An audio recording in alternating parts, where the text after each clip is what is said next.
కూడా చెప్పాడు ఇక్కడ, ఈ యాజమాన్యం కూడా దృష్టిలో పెట్టుకోవాల్సింది. భృత్యకోటికి అనూనముగా తగు జీవితము రాయత్తము చేసి ఇత్తే అన్నాడు. జీవితం అంటే మన కావ్యాల్లో లైఫ్ కాదు, జీవితం అంటే జీతం. మనం ఇప్పుడు జీతం అని వాడుతున్న మాటని కావ్యాల్లో జీవితము అని వాడారు. అక్కడ జీవితం అంటే జీతమే, లైఫ్ కాదు. తగు జీవితము ఆయత్తము చేసి ఇస్తే అంటే 1వ తారీఖు జీతం ఇస్తామని చెబితే యజమాని 31వ తారీఖు రాత్రికి పొట్లాలు సిద్ధం చేసేయాలి, ఎవరికి ప్యాకెట్ వారికి. వాడి టేబుల్ మీద వెళ్ళిపోవాలి. అది 5,000, 10,000, 5 పైసలు అనవసరం ఉండే, వాడి టేబుల్ మీద వెళ్ళిపోవాలి.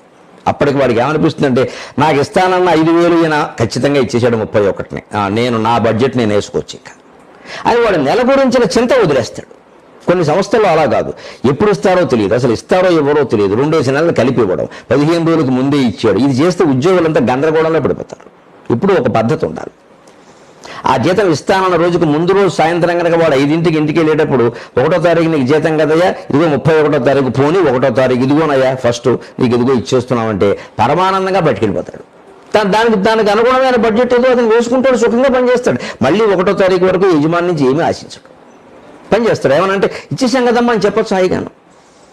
10వ తారీఖు ఇచ్చి, 20వ తారీఖు ఇచ్చి, సగం ఇచ్చి నష్టం వచ్చిందని కష్ట నష్టాలన్నీ యజమానులు భరిస్తారు కాబట్టే కదండి వ్యాపార సంస్థకు వాళ్ళ అధిపతులు లాభాలు వస్తే ఏం ఉద్యోగులకు ఏం పంచరు కదా, వీళ్ళ జీతాలు ఇస్తారు కదా, మహా అయితే బోనస్ ఇస్తారు అంతేనా, అంతకంటే ఏముండదు కదా. మరి అటువంటిప్పుడు యజమాని ఆ మాత్రం ఇబ్బంది భరించాలి. కరోనాలో కేంద్ర ప్రభుత్వం చెప్పింది స్పష్టంగా, ఉద్యోగులకు కానీ పని మనుషులకు కానీ క్లాస్ 4 సిబ్బందికి కానీ జీతాలు ఎగ్గొట్టకుండా దయచేసి మానవత్వం చూపించండి, వాళ్ళకి ఇవ్వండి అని. మరి వాళ్ళు ఎలా బతుకుతారండి?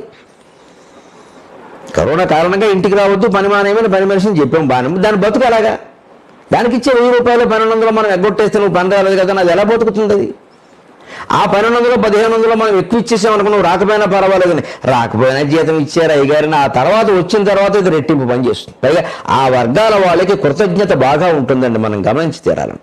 ఆ నిమ్మన వర్గాలు, ఆ క్లాస్ 4 ఎంప్లాయీస్ అంటామే, వాళ్ళకి కృతజ్ఞత అపారంగా ఉంటుందండి మన దేశంలో. ఇతర దేశాల సంగతి నాకు తెలియదు, మన దేశంలో అపారంగా ఉంటుందండి.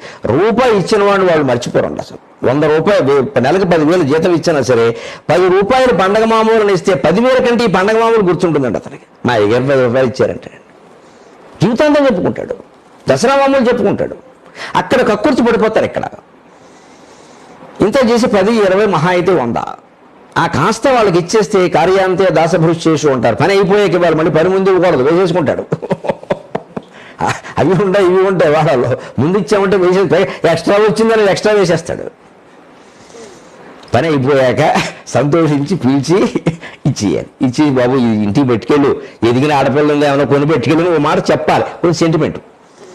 ఆ ఆడపిల్లకి ఏదో పెట్టుకెళ్తాడు, తాకుండా ఇంటికి వెళ్తాడు. నువ్వు సంతోషంగా ఉన్నారా? సంతోషంగా, నేను ఎలా సంతోషంగా ఉంటానో నీకు తెలియదని వెళ్ళిపోతాడు అక్కడి నుంచి. అలా వాళ్ళకి అలవాటు చేయకూడదు, మనం జాగ్రత్త పడాలి దానికి. అలా వాళ్ళు ఎలా చూడాలి, వీళ్ళు ఎలా చూడాలి. అంతేకాదు, అయ్యో ఈ కాలము తప్పకుండా అన్నానంటే ఏ రోజు ఇస్తానన్నావో ఆ రోజు ఇచ్చేసి. ఎంత ఇచ్చినా మంచిదే, అయ్యా 5,000 ఇచ్చినా మంచిదే, 10,000 ఇచ్చినా మంచిది, 500 ఇచ్చినా మంచిది, ఇచ్చేసి. ఊరికే ఆలస్యం చేయక. ఈ ఆలస్యం చేయకూడదు అనేది యజమానుల విషయంలో ఎలా ఉంటుందో ఉద్యోగులు, అలాగే కుటుంబ సభ్యులు, విద్యార్థులు, యువతరం అందరూ నేర్చుకోవాల్సిందే.